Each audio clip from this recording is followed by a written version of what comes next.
Muttertagsversli finde ich, ist eine schöne Idee. Das fängt so an. Liebes Mütterli, ich liebe dich fest, so fest, wie der Baum seine Äste, wie der Himmel seine Sterne, so habe ich dich gern.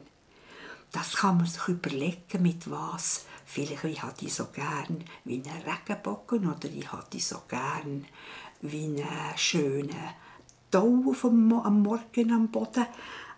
Einfach so Sachen. Und jetzt sage ich es noch einmal sagen, das Versli, aber nachher könnt ihr euch überlegen, eben wie fest, dass das Mami gerne hat.